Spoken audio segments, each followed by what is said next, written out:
Hi everyone, I am that person. It says up there, I'm Jennifer. I'm with Columbia Records, and Danilo and I met because we were frustrated creatives, me on the music side and him on the agency advertising side, and we started talking about how we were really frustrated and bored with traditional music marketing and traditional advertising, and we wanted to figure out new ways to work together, and it blossomed into an incredible partnership and friendship. And we're going to take you through today some ideas as to how we want to work differently in music and in advertising and come up with creative ideas and launch new products together, taking our two fields and merging them. Yeah, that's me. I work at BBDO. We realized that we can do a lot of music, and what we're gonna do on this session, we thought about talking about this intersection of technology. I'm gonna maybe, so I can read. Yeah. Technology, creativity, and music. They're combined in many different ways, and we thought a fun way to take everybody through this intersection is by taking a look at the history of ads that were created to promote music. Not like ads that use music, because every ad has songs and music, but ads actually promoting music and using artists as their client. So we're about to see like 10 ads, like from print to interactive to film to everything, that really show the evolution of how people engage with music, how people engage with entertainment, culture, and actually in advertising itself, how people engage with all that. So the first ad I'm going to show is from the 70s. It's a very iconic ad. It was from a time that people could sit down, put a record on, and really have time to enjoy, read a magazine, and look at your ad, and like, oh my God, this is amazing copy, and they would really take their time, and that was their entertainment. And this is one of the first like iconic music ads. So it's for Maxell tape, and they're trying to sell Maxell and show that it was better than any other like tape in the industry. So they said it was worth it. That was their tagline, and they had this photo. There was a super iconic photo of the guy sitting in front of the speakers being blown away. And you can really feel how that time advertising was amazing, iconic, but you really took your time, and you really enjoyed the whole experience of being the magazine in your hand. And then time passed, and then maybe mid-90s came, and people that really care about music, they started being entertained in different ways, right? So this was happening, and it was all crazy, and people were really excited. They really had something else to entertain them. MTV was all over, and that was the world they were living in. And people didn't want to pay attention to ads anymore. Well, still don't, but at that time they really didn't want to pay any attention to ads.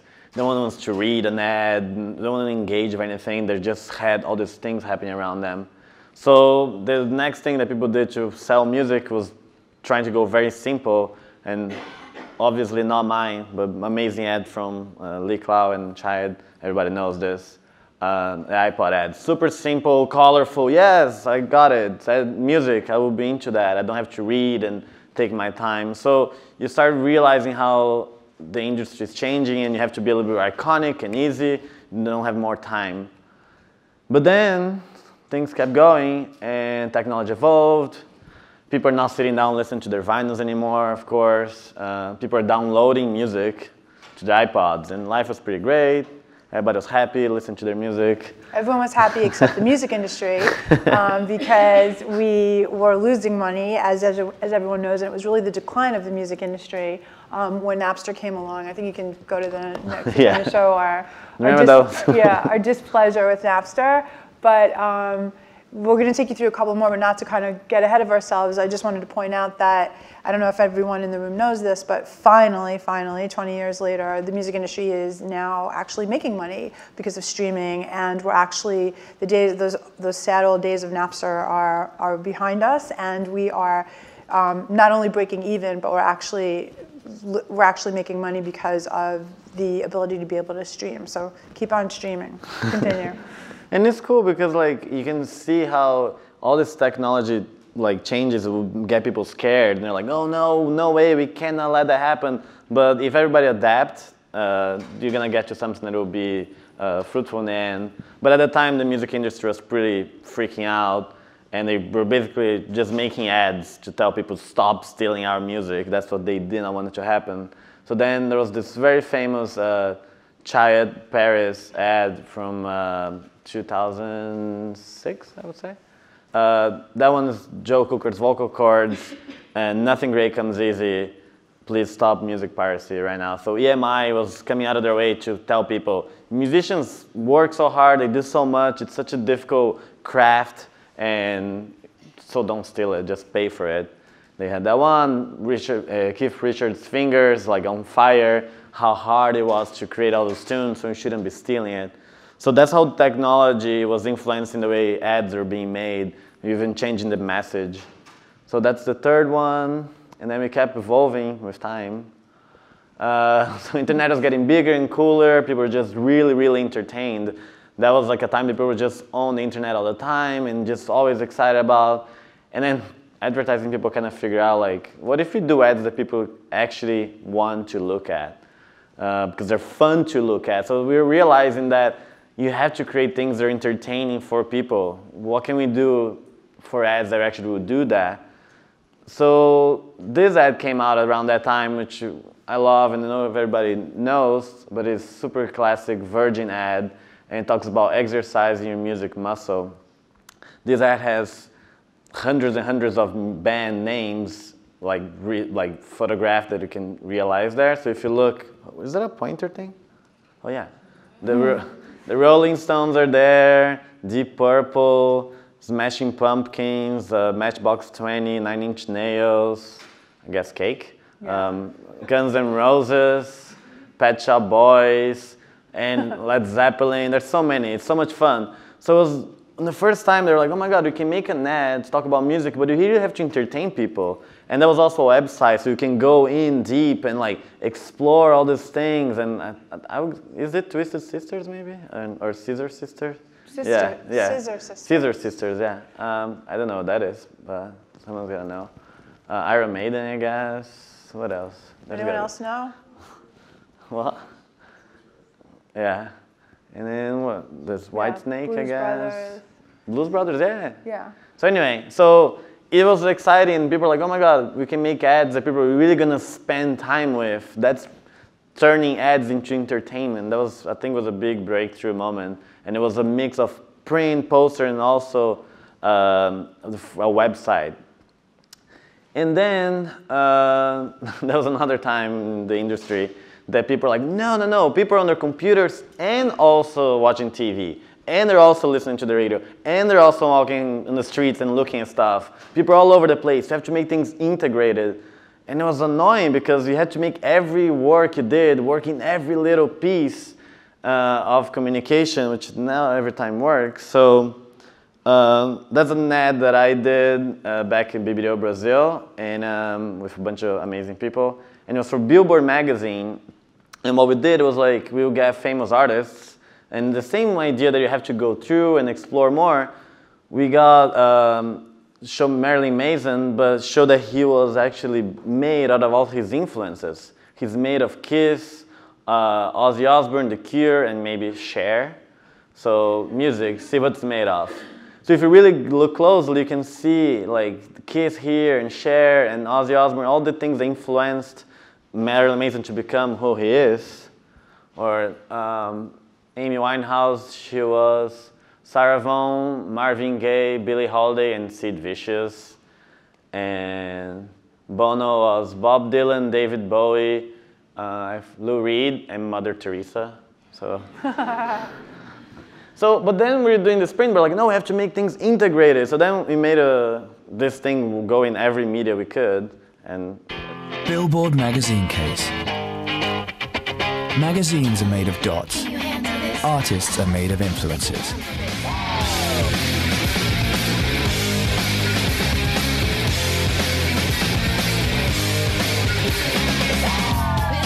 Music. See what it's made of. A Billboard magazine campaign.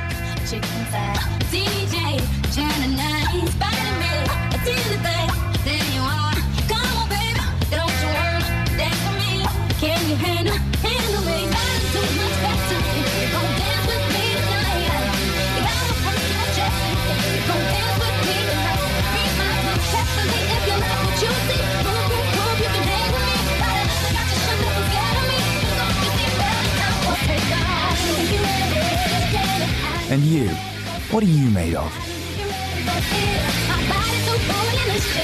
A digital installation.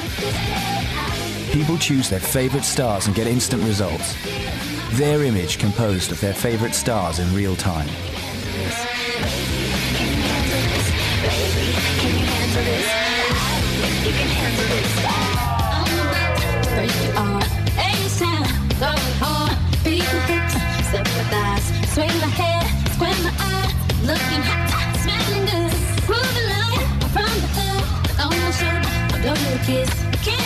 On the web, selected Last.fm users received a link from Billboard.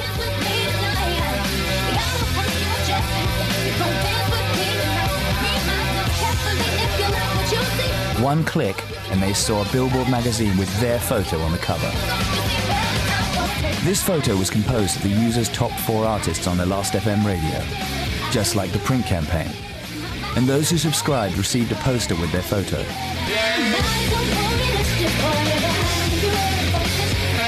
A playful way of showing consumers that they are also made of music. Music. See what it's made of. So yeah, like at that point we had learned a little bit from what had happened before. We knew that you had to entertain people, give them something that was iconic and also even colorful that people want to look and pay attention. So we were learning along the way, and now we're doing things that are integrated, and something that was just a print ad becomes digital installation and Flickr to exist. And then soon after that, we started realizing that that was not really working, because you start putting every little idea you have into every piece of communication, and one piece is great, but everything else kind of okay and good. So that was not working very well. And we needed something that was entertaining, but it was also part of culture that would help people feel like advertising was not into their lives, it's just part of their lives. And then Ted Royer's in another room, him and his awesome agency Droga did this, I'm guessing 6 years ago. The Code the Jay-Z campaign, for people, if you guys don't know, it was a super cool project where to launch Jay-Z's new book, they hid pages of all his book around New York, around where those things happen. So if a party of the story was in a pool party that he happened on a rooftop, they printed that page of the book on the pool. If something happened in a cool store, they printed that in someone's jacket. And then people went on Bing and really had to go through the Bing Maps, that I don't know if they still exist, but you go through Bing Maps to find all these little pieces and put your book together. So it was the first time that you could see an agency making an ad for an artist. That was not happening before. Before, the music industry was one thing and the advertising industry was separate, and that was the first time, at least, we remember of having these words starting to combine, and people's minds are blown how this could be a connection. I think that there were things in between, but that was the first one that came to public knowledge or public consumption. But yeah. Agencies and music labels have been trying to work together for quite some time. It's just that it took a really big artist and a really creative agency like Droga to be able to create something that actually hit pop culture and turn people on. There's another really great example, which I don't know if you have, which was, I can't recall the agency, so forgive me if anyone is here from the room, but it was with Oasis, and it was there was a bunch of buskers that were actually playing Oasis songs to advance the new album in subways all over New York and London. So that was a really cool idea. I don't remember the agency. I think it was BBH. Yeah, I think you're right. So what we were learning after all this is that you have to make things that people will be entertained by. And engage with. Engage, they want to participate in and be part of their lives. When you get an artist like Jay-Z or Oasis, this is part of your life. So you wanna look, you wanna be part of it. And that's what music brings to ads. Like, a lot of times ads are something you don't feel like being part of, and you always want to have music around your life, so it helps a lot. And that's what music does. Then after that, around 2010, and everybody's like fighting for attention. There's so much going on. There's like Netflix and different bit in social medias and TV shows, and there's so much going on. Everybody's fighting for attention, including the music industry. They also are fighting for people's eyes and ears. And they like start to realize they have to break a little bit their model. There's been like this classic music model, right? You can talk more about it, like the classic single album tour. That's not a thing anymore. So yeah, the music industry has really shifted in relation to launches and releases. there used to be a very traditional line, right? And now an artist would come out with a single that was part of an album, and the album would come out right around the same time as the single, followed by a music video, followed by a tour. And obviously with the advent of everything being so easily, instantly available, we find that our artists are just dropping singles whenever the hell they feel like it. And oftentimes it's not great for the label because we have to scale. So an artist is, they're done, they're in the studio, they put out what they think is the most amazing song in the world, and they come and they're like, here you go do something. And so we're finding that it's, you have to be completely nimble and fluid because we're in the business of hitting when the iron is hot. And I think we're finding that, the film industry is struggling and trying to figure out ways to follow suit because the same idea of this, Friday release and Blockbuster and all the media surrounding a film coming out, they're a little bit behind the music industry. And we're in this place now where we're finally getting to the place where we're being able to really react so that when an artist has a track, they'll drop a single, we'll all get behind it very quickly, release it, promote it.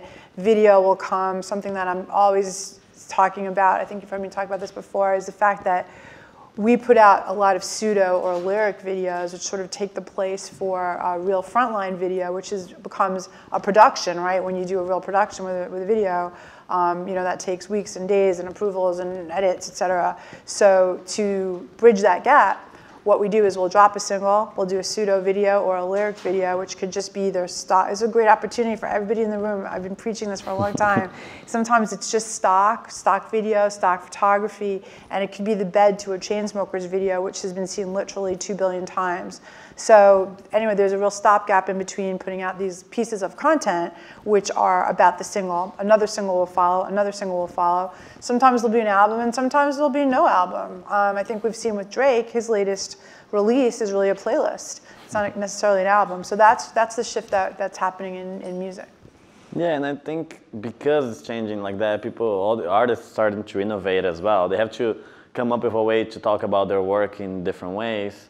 So they start to notice that if they innovate like the way a brand would do, they're gonna get some attention. The same way brands are desperate to follow the trends and figure out what's happening and talk to people, artists are still trying to do the same and find a way to launch their album in a different way, launch their music in a different way. Like Beyonce Lemonade, the good example of something that comes completely different from anything that is happening on TV. So if you think about it as like an evolution from what we've seen before we were interacting by going through that Virgin thing and checking out those cool things. Now we're getting people to interact by like changing channels and really feel they're in control of the experience. And people wanted more and more and more to be part of the experience. That's, and we needed to put a New York Times quote because presentations need that. Online fandom isn't merely an act of receiving, it's one of interaction. People really wanted to be part, and especially when you talk about music and ads for music, people want to be part. They want to feel that they are creating their own Bob Dylan album. And this is another one that I super love this campaign, which is the Johnny Cash project, which was getting, after Johnny Cash died, they got fans to draw every little frame of the new music video. So if you really watch the music video from Johnny Cash, every frame was drawn by a different fan. Super incredible digital experience that was created, I think, by Aaron Coblin and a bunch of people 5 years ago.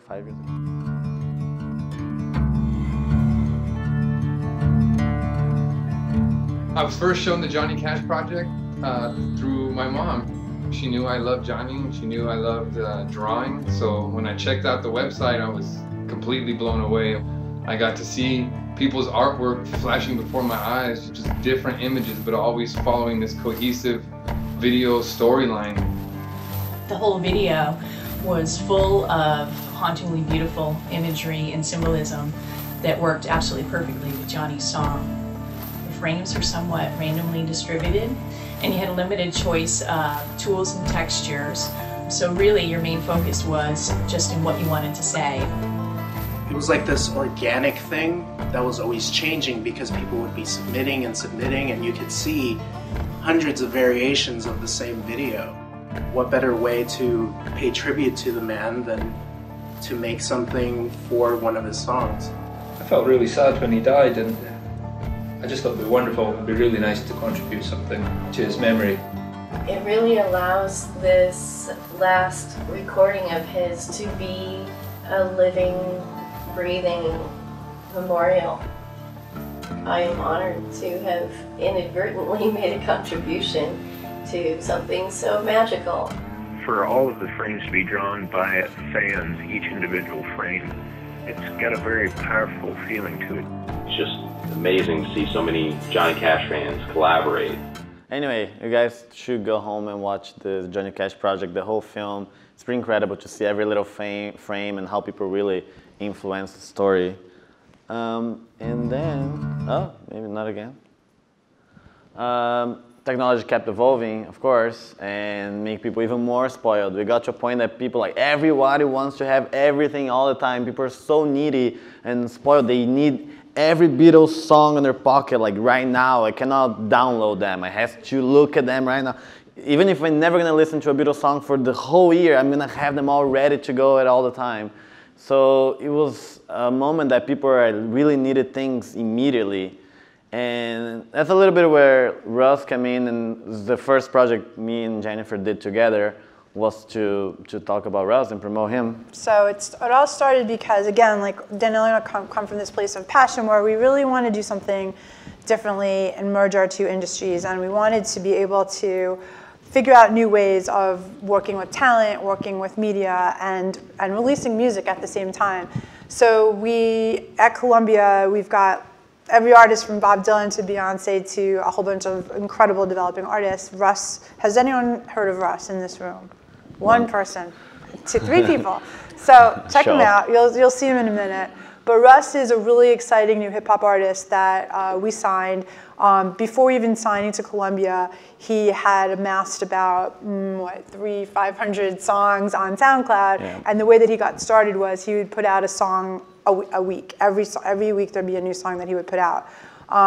He is, I always say this when I talk to people, he's like the biggest artist you've never heard of, but you're gonna be hearing about him really soon. He's selling out 4,000, 3,000 seat clubs. He's got a really rabid fan base, and he's quite a character, as you'll see. Mm-hmm. So we brought, and this is what I would encourage anyone to do who's kind of mixing mediums and mixing creatives. So what do? You put the artists together in a room. So that's what we did. So we brought Russ over to meet the team and the creators at BBDO. It totally vibed. They had a bunch of ideas. Had to have tequila shots at 2 o'clock in the afternoon. Yeah, we had a drink, of course. So we drank. He is partial to Tanqueray, but we had tequila. TMI, but I'll just keep going with the story. And we came up with some ideas. Everybody walked away, and Russ said, "Great, whatever." He said, "Legendary." That's his word. He said legendary a lot. These guys from BBDO really came up with this incredible app that we launched a couple weeks ago, and it shows the value of how when you actually bring 2 creative teams together in a room, you come up with something that's really quite meaningful and impactful, and it's coming from a place of authenticity. So that's one part, right? So it's the 2 arts coming together, but then on top of that, as it relates to fans and engagement, we wanted to create something that was almost like a reward to Russ's fans, so that they could engage with him as well. So yeah, basically Russ has on his SoundCloud hundreds of songs, and what Russ is all about is about different music. He puts out a song today that's like super fast and for you to like get pumped up, but like a week later he sends like super mellow, chill song. So we played with that and created like a website experience that is pretty fun. So let me just play the video and jump all this. I'm Russ, and I'm a human being. I don't allow myself to be boxed in. I think a lot of people try and maybe just make one sound for themselves. It gets redundant after a while.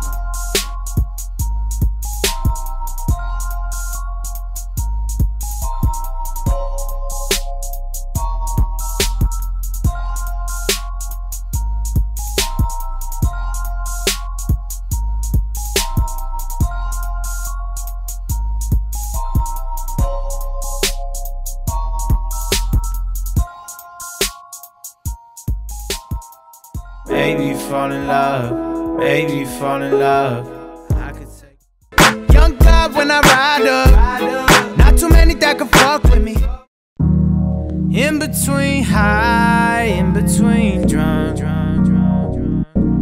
Yeah. 68 BPM. That's very relaxed. What they want, what they want, what they want. Wow, this is epic. Yeah, I know it's what they want. What they want, what they want, what they want. Y'all ain't fooling me at all. Ooh, ooh, ooh. I've been at this shit for 9 years. Now they So that was something that like we're excited because he uses like something new in technology. We developed this from scratch. Show our producer right there. Figure out the math and there it is. And figure out how to get these micro fluctuations that your phone has and eliminate every other movement. So like your body movement or your breathing, and it doesn't register all the other ones, and just use it that to get your heartbeat. And by doing that, people can get a song immediately on their hand from us that matches whatever they're feeling or they're doing. So if they're running in the gym, they can just get a song right there that will match that heartbeat. So I think this is really like an evolution of everything we've been seeing. You're getting people to get engaged with the work and be really in culture, because Russ is like a bigger part of culture right now. And another really fun thing he's going to do with it is he's going to do it from the stage, so that he's going to ask people to start telling everyone what their heartbeats are as he's kind of jumping up. So he'll be, it's really interesting if you think about it, he'll be controlling, in a way, people's heartbeats from the stage as he goes song by song. So it's really, what we love about it is it's a very engaging an interactive tool that marries technology, Russ's tracks, and the future of who Russ is as an artist, because his new album, which is called There's Really a Wolf, has 20 songs on it, and he's very quick to tell you, all written, produced by him. Written, produced, engineered by Russ. Yeah. So he's a real DIY guy, and this really bleeds into more of who he is as an artist, and he loves the opportunity to be able to one-on-one engage with his fans, especially at shows or even with the app. And then what we thought would be cool is to show, like, this is all learnings that we had throughout the process of ads for the music industry, but we don't only work for music industry, we work for other kinds of brands. Really? So yeah, I have to. And my clients, I have a pretty, if you convince them and show them how music can be important, how technology can be important, how culture can change what you do. Like, we have a thing that we did for Bacardi, which I think would be cool to show. So if everything we learn works for music industry, it should work for a brand as well, right?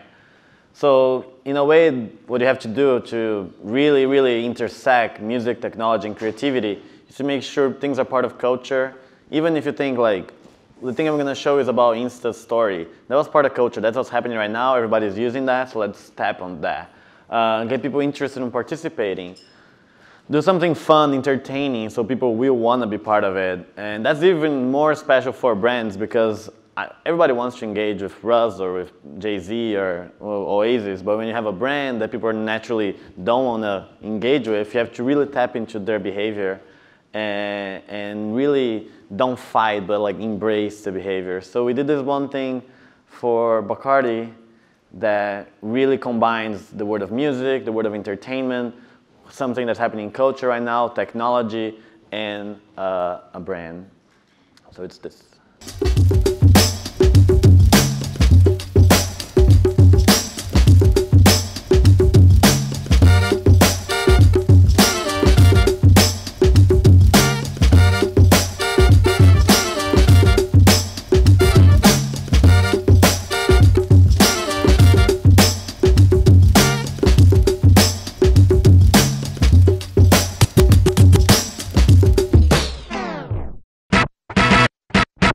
Gorgeous on my sweat.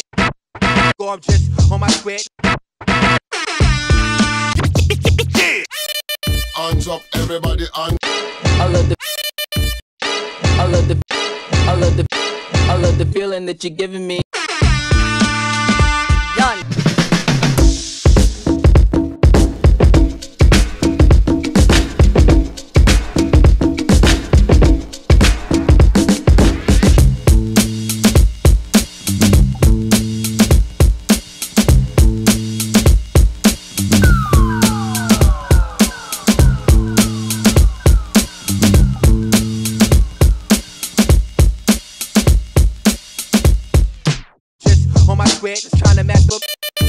hands up, everybody hands up, up, up, up, up, up. Again, again, again, again, again. So, yeah, thank you. And you guys are very good looking.